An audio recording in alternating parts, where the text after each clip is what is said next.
Welcome, everybody. I can see our numbers going up online here. Welcome to this amazing panel discussion that Women+Power and ENMAX have put on for you today. My name's Lynn Cox. We're starting very promptly at noon. I know that some people are going to be filtering in, but don't worry, I'll be talking for a couple of minutes before we get into the meat of it. So we're here to talk about preparing for change, enabling the energy transition. And thank you to our valued sponsor and founding megawatt sponsor, ENMAX. They've been with Women+Power since the beginning.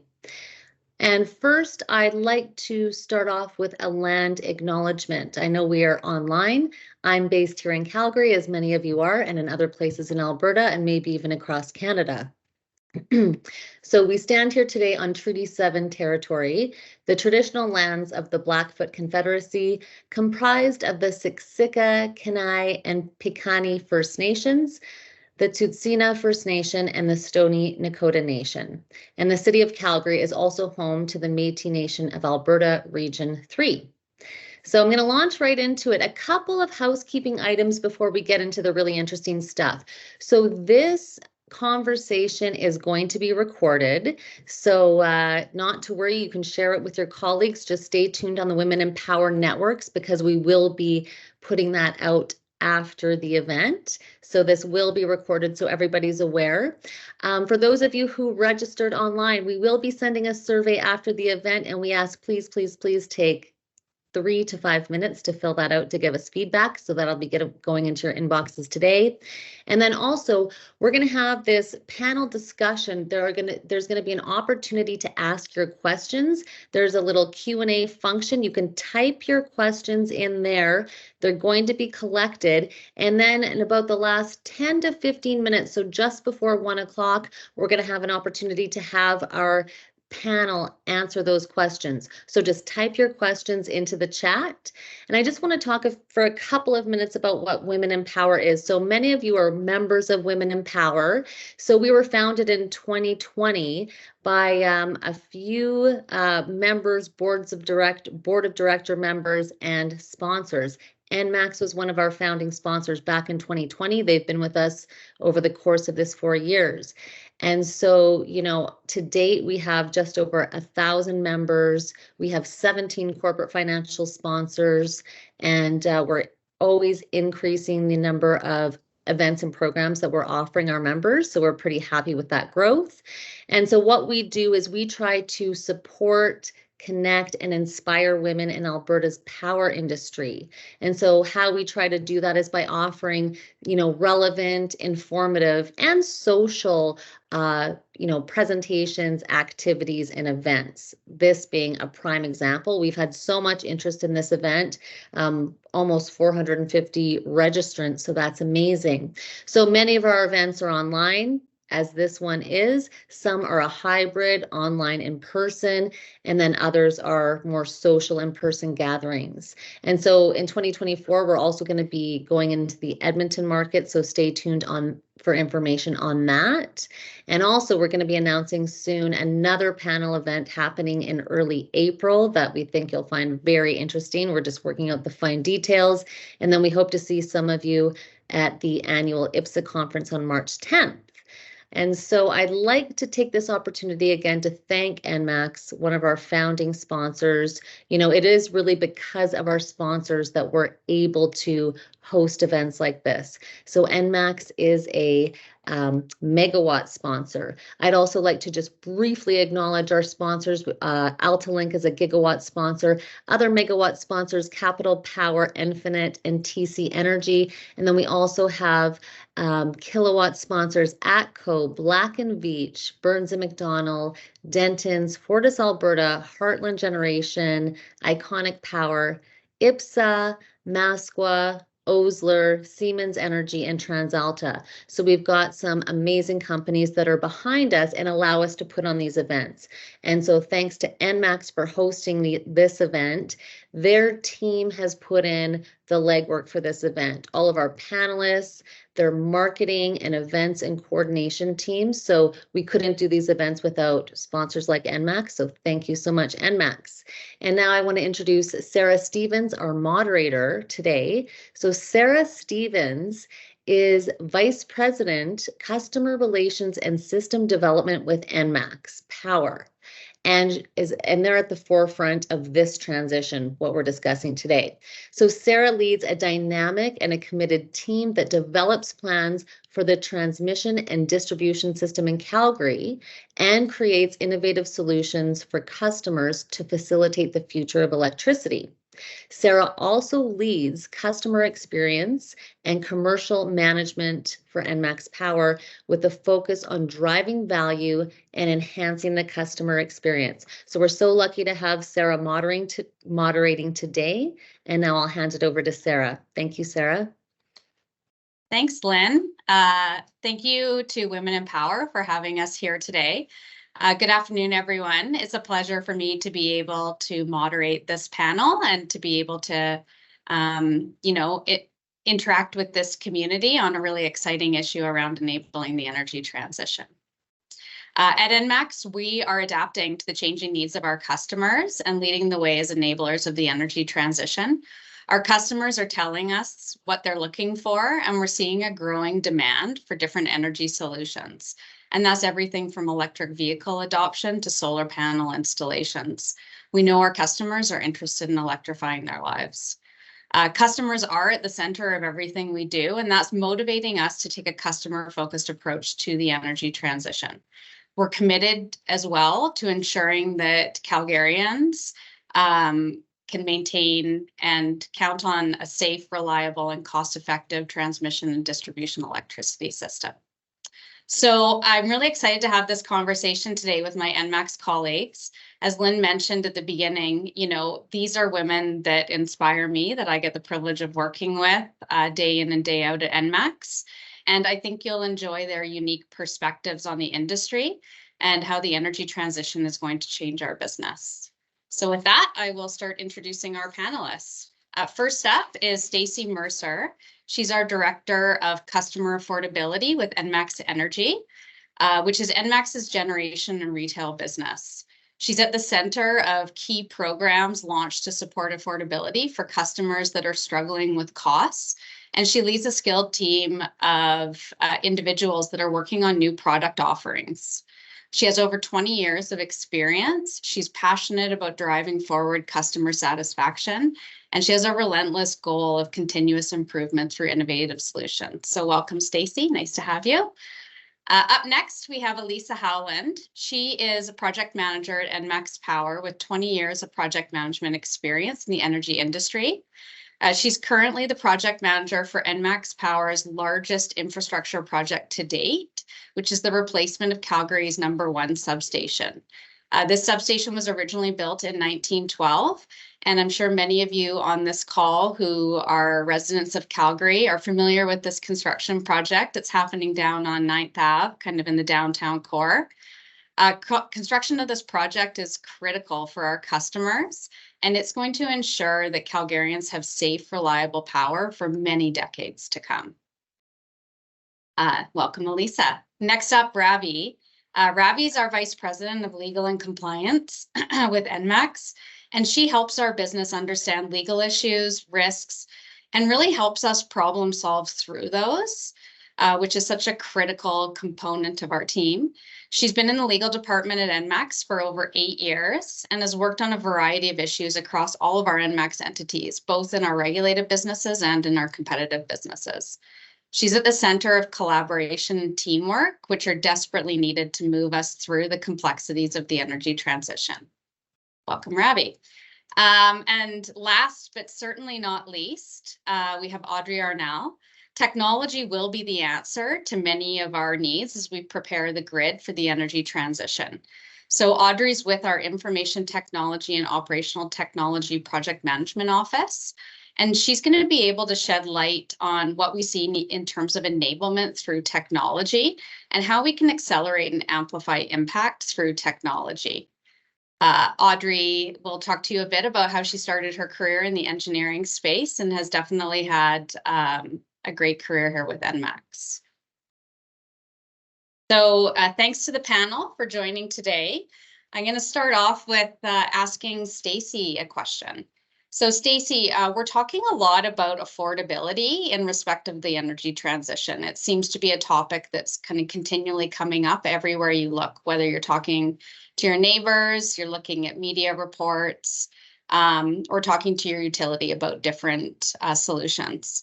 So as customers look to electrify their lives, what role do you see ENMAX playing in developing customer programs while keeping affordability in mind? Yeah, thanks, Sarah. That's a really great question, and I'm so glad to be here today to talk about this topic. I will say overall, affordability is a very important subject to ENMAX, and we do know that electricity underpins a high quality of life for our customers. I'll also say this is a bit of a passion area for me. I spent most of my career supporting customers in our payment support area in various levels of management. And then I went over and supported our customers on the other side of our business in community investment, where I was working with community partners with vulnerable customers. And now it really feels full circle to come back to work on affordability as a portfolio.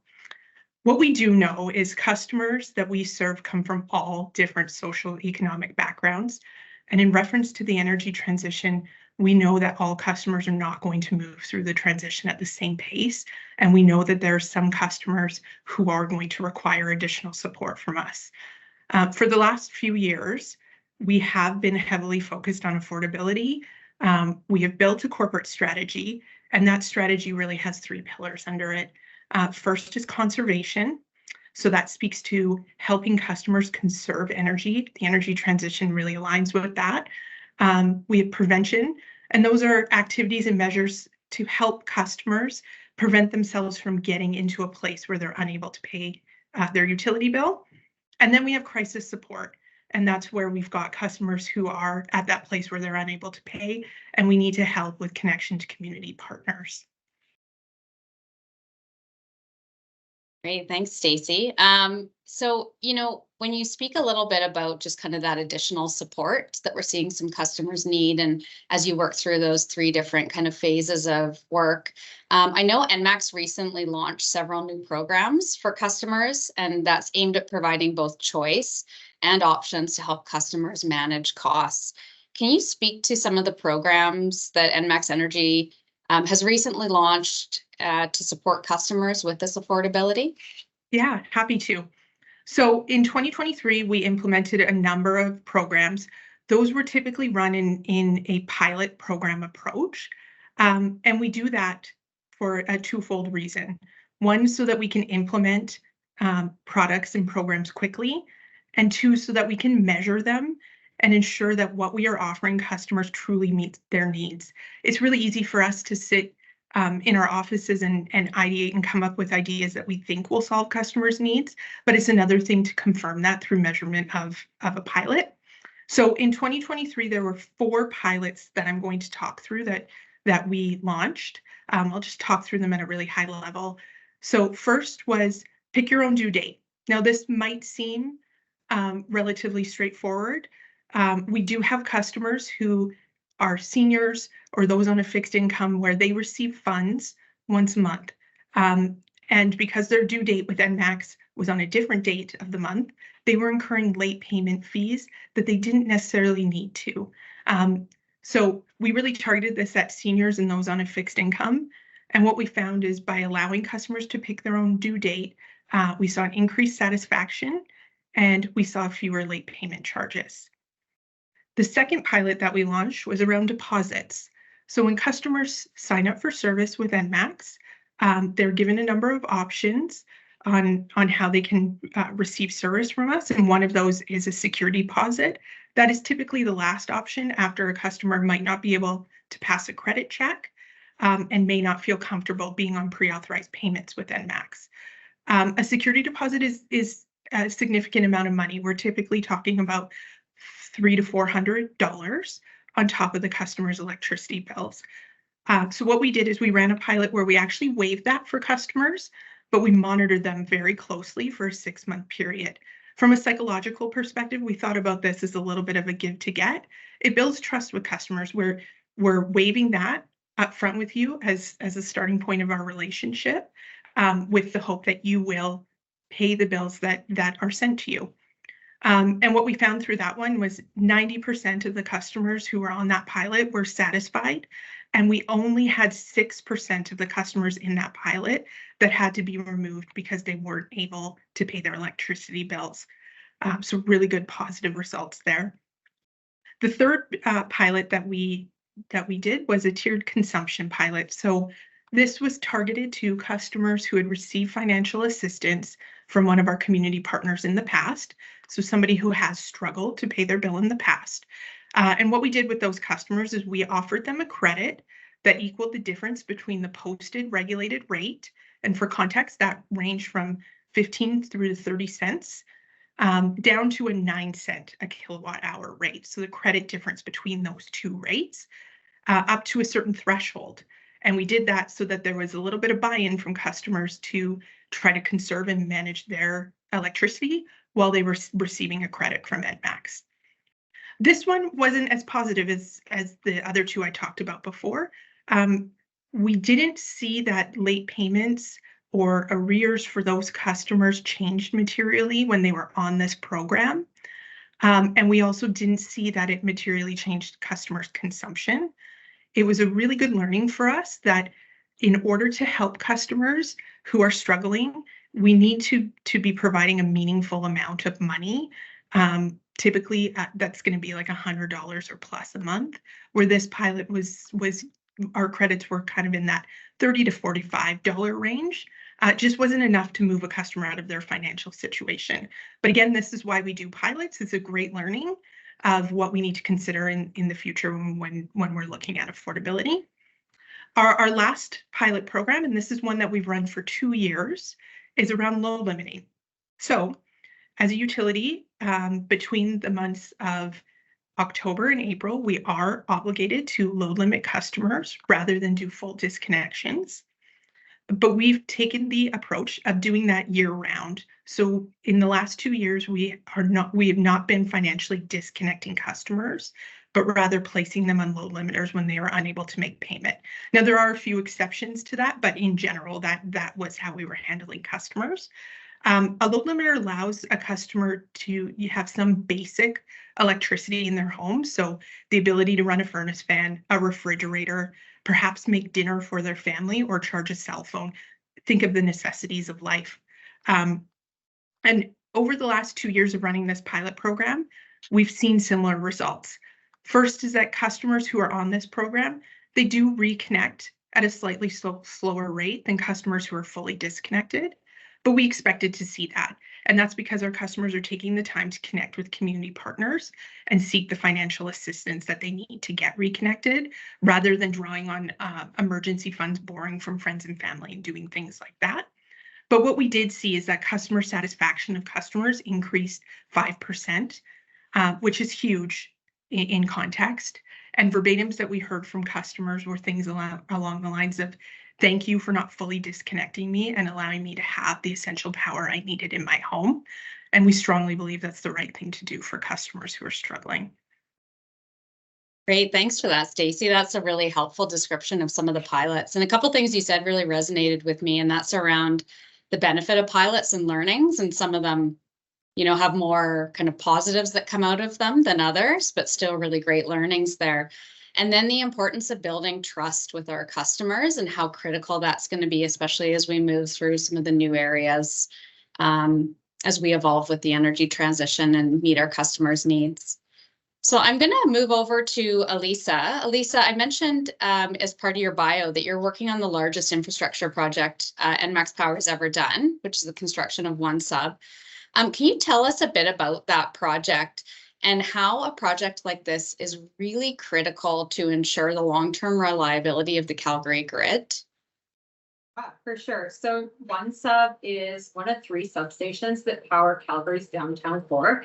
And as Sarah mentioned, and true to its name, it was the first substation in Calgary and originally built in 1912 to power streetlights and the streetcar rail system. So the substation today is, 112 years old. And, talk about getting the value out of your investment on an asset.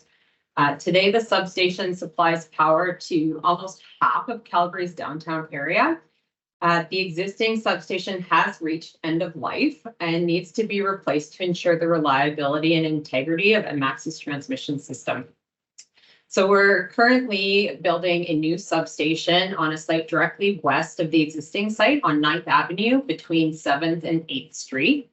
In addition to construction of the new sub, ENMAX is also going to need to reconnect the existing underground transmission and distribution feeders to the new substation, which sounds simple enough, but with 6 high voltage transmission lines and 24 feeders, it's actually quite a highly complex and carefully coordinated process to ensure that customer outages are not required as part of the work.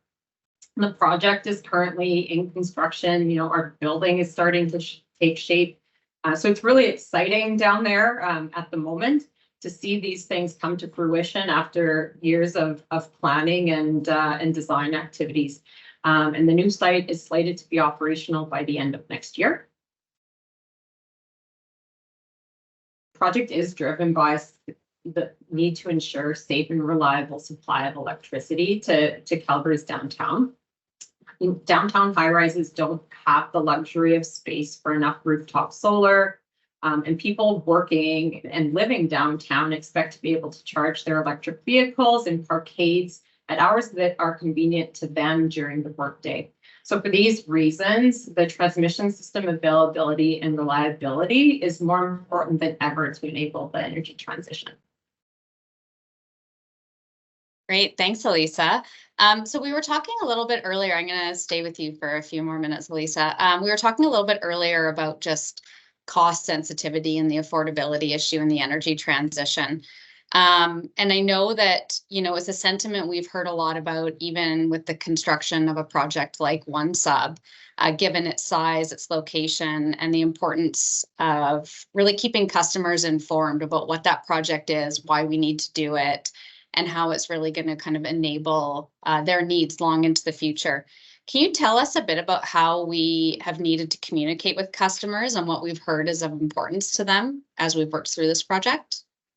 Yeah, for sure. So I kind of got 2 different things that come to mind in relation to what we've heard from customers. And so the first one that I'll maybe speak to is that part of my role as project manager was to oversee our facility application filing and obtain approval from the regulator for the new sub. So our regulatory proceeding occurred over the course of 2020, and our customer advocate groups were very involved and active in the process. I know we've all tried to wipe 2020 from memory, but if you recall, there was a lot of uncertainty in the world because of the pandemic, lots of pressure to reduce and minimize costs, and the shift to electrification and renewables was well underway. So lots of political and financial pressure at the time, lots of skepticism about how the changing landscape was going to impact the need for the project. And in particular, lots of questions around how much demand was going to increase, when was it going to increase, what impact is electrification going to have on the load projections? Do you really need to spend all this money, or can you scale that back and kind of do it in smaller piecemeal chunks? So our customers were very vocal and concerned about this, even though that the project is not driven by the need to enable the transition, and it's driven by the fact that the assets there are end of life. So our customers really wanted to ensure that what we had proposed as part of the project was what was needed for ENMAX to serve customers in the most cost-effective manner. Ultimately, ENMAX was successful in demonstrating that the project was needed to maintain reliability and that it was the right time to invest in the aging infrastructure. And I think the approval by the Commission was an acknowledgement of the importance of that. I think we would also all agree that in hindsight, we've seen the energy transition come a lot further since 2020 than anyone would have thought at the time. Which makes the construction of our project all the more timely and appropriate given the challenges that the grid is facing today. The second thing that we're hearing from our customers is that they want more transparency around how they will be impacted by our projects, and they want that information back faster. So given the highly visible location of One Sub right down smack on 9th Avenue there, it's one of the main arteries into the core. And so we knew we had to make a conscious decision to be a little bit more strategic in our communications with customers around what we were doing. So we've taken a bit of a broader and further reaching approach to help Calgarians through what we knew was going to be a definite pain point with all the road closures. So one thing that we did with the larger ENMAX project team was to develop a downtown projects map as a new solution to give customers a bigger picture of all the work that we're doing downtown to support the electricity system. So it gives them information about the projects, but also enables them to help plan their commutes to avoid some of those disruptions. So I'll maybe just close in saying, you know, I'd like to thank everyone for their patience with our 9th Ave lane closures that the subs has had going on for the past few months. Only a couple more months, and then we should be finished with the most disturbing part of the project for customers. Thanks for that, Elisa. And I would echo those comments. Thanks to everyone that has driven by that. You know, I'm appreciating the beauty of the steel structure as I drive by it every time, but I know others have to drive by it every day, and we do appreciate customers being patient. So, I mean, I think most of us can agree that the energy transition is complex and there's lots of different aspects to it. Ravi, when you think about leading a team of legal experts, what skills are needed to move us forward and help us advance through the energy transition?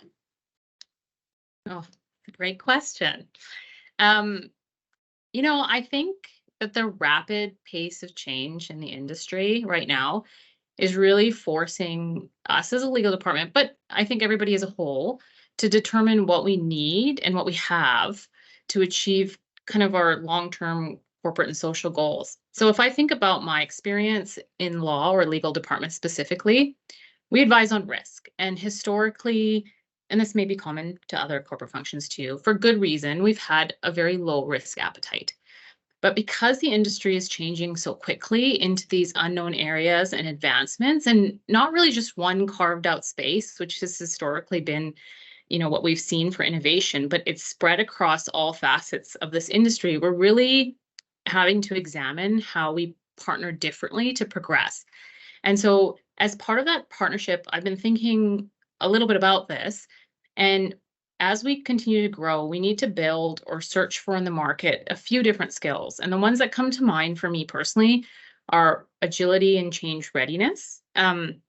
So much of what we do is dealing with the gray in terms of the energy transition, right? Legislation and regulations sometimes don't contemplate certain new use cases, the potential future of the market or the grid, what's good for customers long term, or they don't really expressly contemplate working in ways to advance things like diversity and equity, or even affordability, as Stacey's done. So we're having to look at things in terms of pilots and these in-between areas. And as a lawyer, I'm noticing that we need to be able to pivot quickly and not be tied to a certain way of doing things. So of course, you're going to have the routine work as part of operating, but more and more, I'm seeing a lot of the work in the space is being able to craft alternatives and assess alternatives and really just understand not just legal risk, but commercial risk, reputational risk, and you know what's happening out in the political sphere in order to provide pragmatic advice. And that leads into the second piece, which is really understanding the key drivers of the business to be solutions focused. And included in that is commercial and political market realities. I don't see legal's role in this transition as being just drafting a clause after everything's been decided, because of the complex interplay that's happening between legislation, regulation, customers, funding, partnerships. We need to understand the real trade-offs that we're making in meeting transition goals. And to do that, we kind of have to be solutions focused. And then all of the above that I just mentioned can't happen if we're not developing and honing our communication skills for more than just one client base or legal audience. Over the years, I've noticed in my role, but just generally across ENMAX, that we're speaking to more varied groups of people. We have more touch points, and you need to be able to speak to a variety of audiences and write for a variety of audiences and tailor that message so that it's consistent, but with the right level of detail to the audience you're trying to hit. And it's a harder skill to teach, but shaping that message and being able to communicate is one that's going to be really important as we move towards this change. And then finally, if I think about it, data and information skills, and I'm going to admit, legal isn't usually the first to be on a new software train, particularly in-house. And we're not, and I'm definitely not on the cutting edge of technology, so I'm going to throw that out there. But I can see that understanding how to use new technology and streamlining through those technologies will be necessary in the future, and being comfortable and skilled in not only knowing how to use things like AI, but also how to solve for the limitations that those programs have can't be really underestimated in terms of optimizing legal advice and partnering through the energy transition. Thanks for that, Ravi. You know, I can say from being in a business role how much we appreciate the partnership that we have with legal, and how much we appreciate, you know, your solution-focused mindset and your team's kind of ability to kind of help us work through some pretty complex issues. And thanks for mentioning technology, because I think, you know, as we think about the future, you know, technology is playing an increasing role in that space.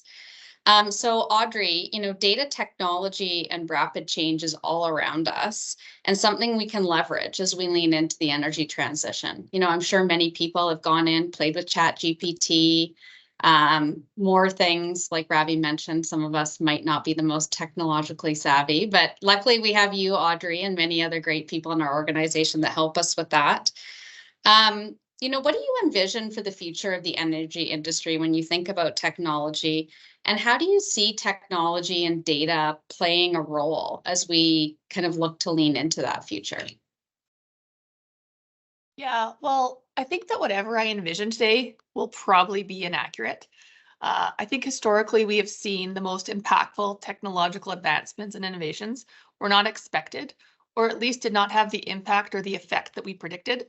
If we think back to when the iPhone was introduced, did we expect that it would one day replace our iPods or our day planners or our Palm Pilots like I had, our cameras, that most people would go into a cold sweat if we left the house without it, or that we'd give it to our 12-year-olds, and that we'd use it to keep track of our loved ones? I don't think we did, right? New innovations and technologies drive change in such unexpected ways that we just have to be ready to react and seize the new opportunities as they come. That being said, I'll share what I currently think our future might hold. And since we're recording this, maybe in 5 years, I'll watch my answer and it'll be funny. Maybe my retirement gig or side hustle can be fortune telling. We'll see how things progress. I think the main catalyst, like Ravi said, will be artificial intelligence. I think eventually AI will be used to optimize and enhance our actual design of our transmission and distribution systems, and even conceive new versions of the equipment on those systems. AI is going to play a critical role in managing our smart grid. It will optimize the energy flows on the electric distribution system. So what does that mean for us?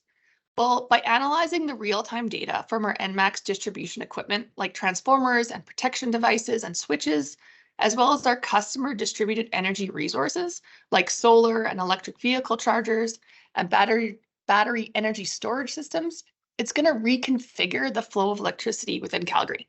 It's going to save us from overloading equipment and save us power outages. It will allow us to be more cost-effective, more energy efficient, and more sustainable, all of which will contribute to our customers having more access and more choice in how and when they use electricity. ENMAX is currently introducing artificial intelligence and machine learning practices and piloting drones to complete visual inspections of our assets, assisting our engineers and our field crews in inspecting our critical infrastructure in a much safer setting. We expect to reduce outages, minimizing the number of impacted customers, and save our engineers and our field teams considerable time and effort in gathering and analyzing the data, which will in turn save Albertans money. By embracing the power of AI, we can unleash the full potential of our workforce and empower them to tackle the higher value and more complex challenges, driving further innovation and change for our industry and our customers. Thanks, Audrey. It's going to be exciting, like you said, to see where technology and data can take us in the future. And, you know, I know we're doing some really great things in that space, and I'm also excited to see where it goes. I'm going to pivot a little bit here, and I'm going to go back to you, Stacey. So you recently shared with me a really interesting experience you had when you went to the UK and met with a variety of energy companies over there to talk a bit about kind of what they're seeing and where they're at.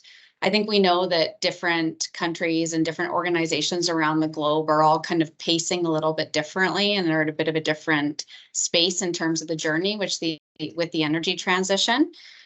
So can you tell us a bit about that experience and just kind of unique insights that you garnered from that around the energy transition and how we can support our customers? Sure. Yeah, I'm happy to share my experience. First, I'll say I think it's really important that as our industry evolves, and as you referenced, Sarah, other countries are further along in the journey that we are. We need to get out of our own backyard and we need to start looking globally at best practices. So it was really great to get the opportunity to travel to the UK and network with several retailers. They had such great insight to share. The UK is definitely further along than North America in the renewable energy space. And I would say renewable energy sources are visible everywhere you go there. In addition to that, the UK was grappling with an energy crisis. The war in Ukraine really placed additional pressure on their industry, and prices skyrocketed as a result of that. And it became really evident that they had to come together as an industry and really rapidly address that for customers. And great solutions came out of that. The one example that I want to highlight is Ripple Energy. Ripple Energy is a wind and solar cooperative where end-use customers can purchase shares, and they can purchase those shares for as small as 25 pounds. So very, very accessible. This company has been really successful. They have a long wait list of customers for their projects. And that really makes sense because a large portion of Brits live in flats where rooftop solar is a challenge, and certainly access to a wind farm would be difficult for them as well.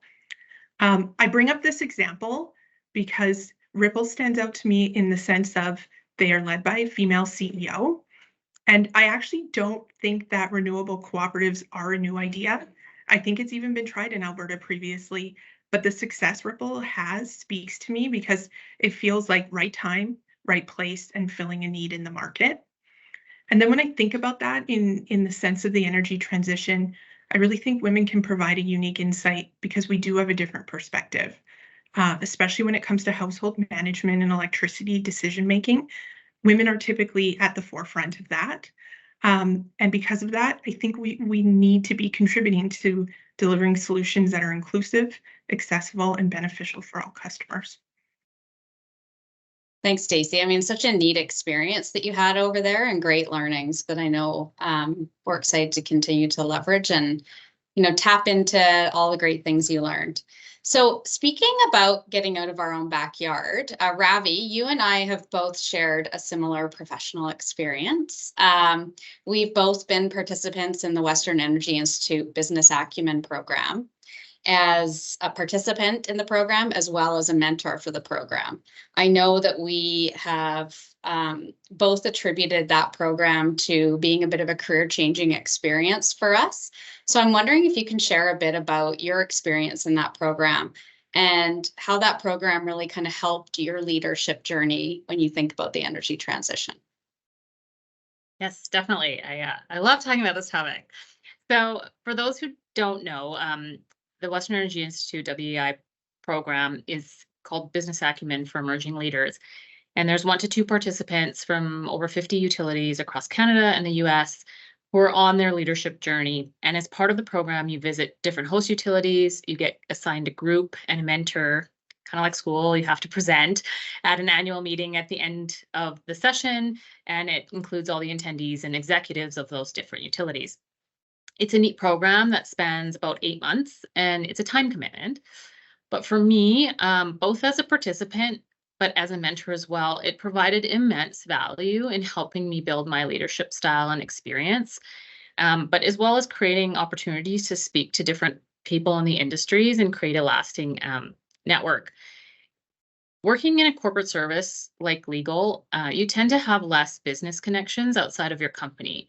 You might know lawyers or individuals at regulatory bodies or other companies, but you don't often have a lot of touch points within the actual business areas of different companies in the industry. And so the perspective that I received from listening to other people and other utility industries and the leaders and their challenges was amazing. You know, you would hear opportunities and learnings as they're going through the transition in places like California or New Mexico, Alaska, Saskatchewan. Like the scope is so broad. And as an industry, we're facing the same challenges.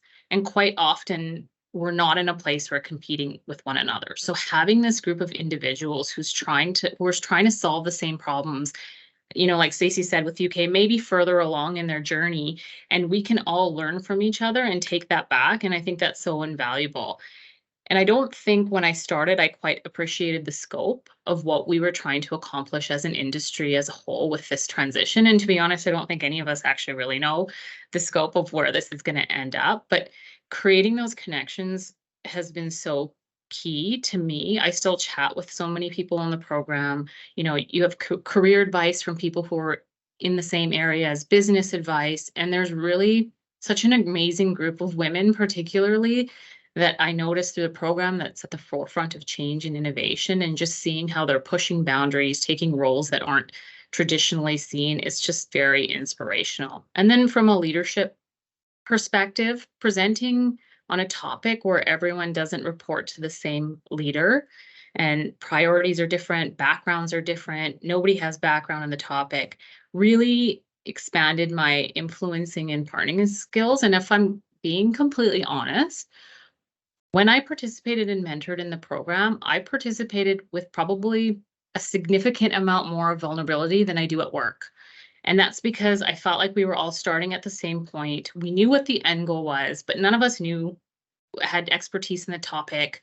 And that vulnerability fostered trust and strengthened kind of where we were going. And so what I've really taken from that experience is that I need to pull that, and I have been pulling that vulnerability into my job here at ENMAX, because sometimes building a relationship and getting to the next stage means being frank about what you know and what you don't. And that vulnerability, I think, will help everybody with the energy transition. None of us know where this is going to go and where this is going to end. And we need to at times be transparent and say, I don't know how to do this, but we can do this together. And going through that program gave me the confidence to share more of that at work. So overall, great experience. And I kind of just want to wrap this up, and I'll let you move on to other questions, but encouraging folks on this call to seek out opportunities to meet and work with people across the industry, including here, like at Women+Power. We have this amazing tool and resources here to network and programs to go through for people who can help you with aspects of your career, with where we want to go professionally. We just have to tap into them. Thanks, Ravi. And, you know, I echo your comments. What a benefit in our industry to being able to work with others outside of our own companies. And I think is really one of the great aspects of working kind of in the power and electricity space. So thanks for sharing that. Audrey, I want to continue a bit on the thread of development. And, you know, I alluded to it earlier in the introduction that early in your career, you participated in the ENMAX EIT program, the Engineer and Training Program. And we're recently relaunching that program again here at ENMAX. So was hoping you could tell us a bit about that program and maybe some advice you'd give to those early in their career. Sure. I love the EIT program. I am a proud ENMAX Engineer and Training program alumni. It was an amazing experience. The program recruits young engineers right out of school, and it provides them with the opportunity to rotate around the company, visiting different departments and partaking in a variety of different activities and work roles for that first period in their career. It provided me with valuable exposure and opportunities within our company. Through the program, and it's fun. Through the program and other roles, it provided me with experiences like driving an LRT car. So having that much metal and power behind you is nerve-wracking. And trust me, I was shaking in my boots sitting in that chair. It also allowed me to climb to the top of and stand on top of a wind turbine. So it is very exhausting to climb a 50-meter ladder. And even if you think you are fit, you are not, and you will need to rest. It allowed me to climb a utility pole and operate a bucket truck, which that is a story for another time. I had the privilege to work on ENMAX's first distribution automation system, which at the time was a cutting edge project. We automated switches in the field that communicated with each other and automatically restored power to sections of our distribution feeders quickly after outages and minimized the impact to our customers. I lived and breathed reliability statistics during those years. We even won an award for the Automation Project of the Year. The EIT program taught me to absorb as much as I could about the areas and the departments I was in at the time and really develop a strong foundation of technical knowledge. It also allowed me to build my network quickly and be able to reach out to people across the company. Another awesome thing about the program was it provided me with mentoring and leadership skill building opportunities early on in my career before I was actually a formal business leader. So as part of the program, it allowed alumni to become the EIT program managers, of which I was. And that was allowed me to help run the program, participating in recruiting and hiring and mentoring our new batches of engineers. The relationships and the networks that I've built because of that program have made work feel like a second family, like a second home to me. And I've been here a long time. So I care about this family. I'm confident today that I have people in my network that I can go to for advice and support on any issues that I might come across. And for anyone about to graduate, I really do recommend seizing the opportunity to participate in a program like ENMAX's EIT program. And for 2024 program, we will be hiring starting this fall. And if I can give one more piece of advice for those embarking on their career journeys, remember that technology is evolving rapidly. Embrace your fresh perspective and ask questions confidently. Share your ideas and offer your insights. You have the power to drive the innovation and change. Thanks for that, Audrey. And, I would second on plugging our EIT program that is relaunched. We're really excited to have that program back. And, we really value the diversity of thought and the contributions that some of those new kind of student and, new to career people bring to our company. It's just such a benefit to have that. So we're really excited to have that program kicking off again. Elisa, I know we're getting close to Q&A, but I'm going to do one more question here for Elisa. Audrey talked a little bit about kind of network and having support systems. How has your network and support system kind of enabled your career success? Yeah, so mentorship has been a huge component of my growth and career development, and I've been very fortunate to have a large variety of people that have influenced and supported me along the way, from leaders to colleagues, friends, even family members. And I've always kind of taken inspiration from others around me, a little bit from here, a little bit from there. And that's really shaped how I, as an individual, have responded to situations and what's come my way. So having a support system and a network of people around you that you can look to for guidance, that are really there to support your growth and truly have your best interests at heart is such a key component to having a successful career. So, as someone who's been around this industry for 20 years now, I do always look for opportunities to pay it forward and support others and encourage them to be the best that they can be. And, in my opinion, one of the most important things that you can do is to provide candid feedback to people. Everyone likes to hear the positive reinforcement, to feel good about themselves. But growth happens when you give and receive real candid feedback, and that's what people truly appreciate hearing in the long run. Thanks for that, Elisa. The gift of real feedback, real time, is just such a benefit. So I'm just noticing where we're at from a time perspective, and I'd like to invite Lynn back to just moderate some of the questions that have come in from those of you that are online and watching our panel. So let's bring Lynn back here. Thank you, ladies. I want to give you a round of applause. That was such an interesting conversation. And we do have a few questions from the group, so I'm going to just launch right into them so we can use this last 10 minutes to answer some of our audience questions.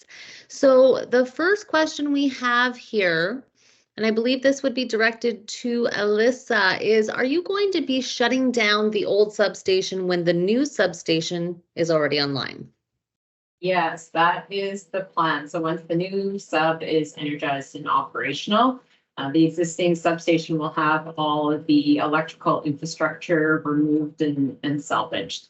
The plan right now is to leave the buildings in place, and then once ENMAX determines that it's no longer required for a utility purpose, we'll look to dispose of the site.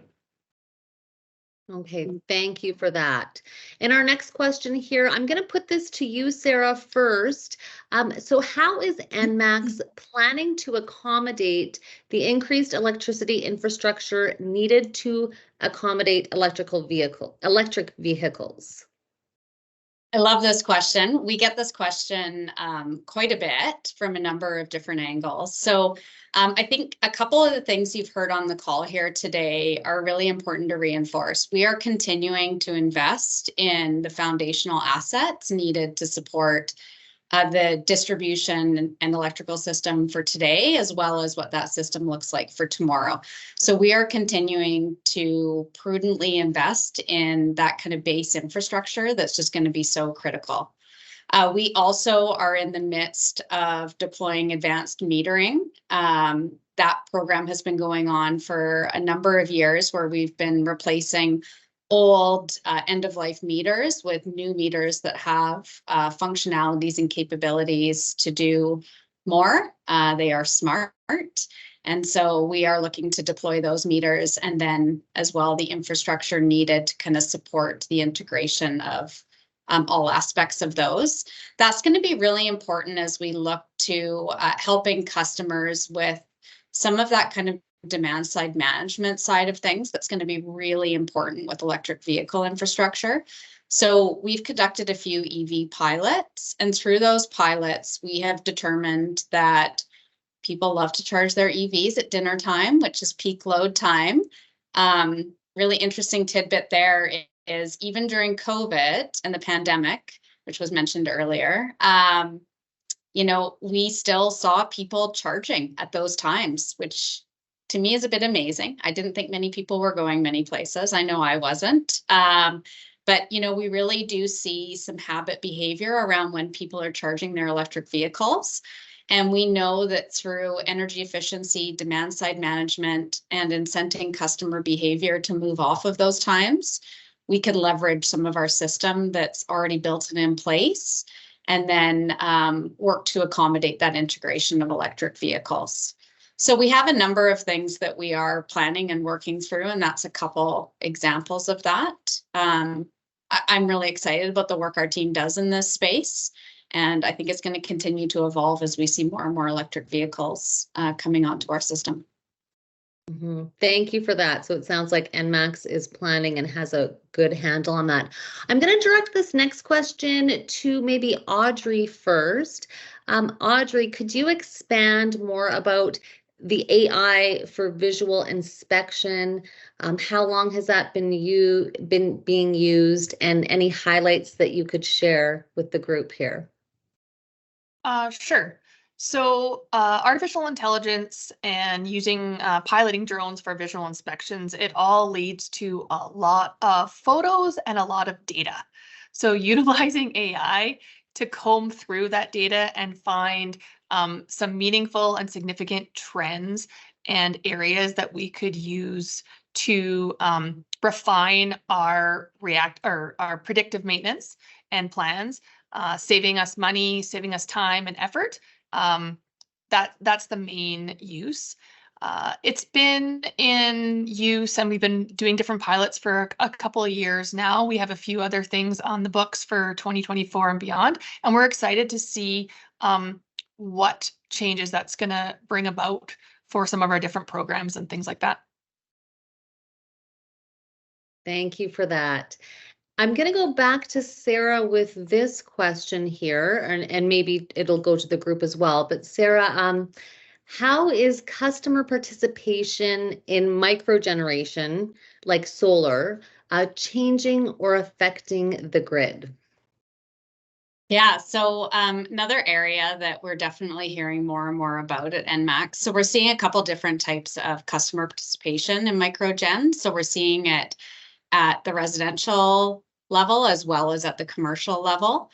From a probably more of a residential perspective, we're seeing significant year-over-year growth in the applications that are coming in to connect microgeneration to people's homes. We are seeing more larger scale solar generation projects as well, looking to connect to the grid in Calgary. So I would say in general, it's definitely an area that we're staying on top of. We're excited about, and I think it's probably forming a little bit more of a package of what that kind of customer usage and way that they interact with the grid is going to look like in the future, because it's not usually just solar. It's going to be solar, EVs, where are batteries in there, and how can our kind of distribution system really allow for that kind of bi-directional grid to be happening for our customers at their home or at their business. And so we have a number of activities underway, right from how we process our interconnection applications, right through to how our distribution and transmission system kind of operates with those. So lots of things happening in that space, and we're definitely seeing a large uptick in terms of customers looking to connect solar. That's amazing. Thanks so much, Sarah. Another fairly specific question here. The question is, what level of collaboration, and for example, how often and at what point in a project or an initiative does ENMAX have with the City of Calgary and other citywide utilities? So that's a big question, because there's lots of interfaces across our business with the City of Calgary, just by virtue of the nature that our infrastructure is in the City of Calgary. We utilize right-of-ways and roadway allowances. The development community is something where we need to be closely integrated with the City of Calgary, but it might be an interesting one for Elisa just to kind of give us a couple examples of how the One Sub project is kind of intersecting with the City of Calgary and just kind of the utility space in downtown Calgary. Elisa, can you answer that? Yeah.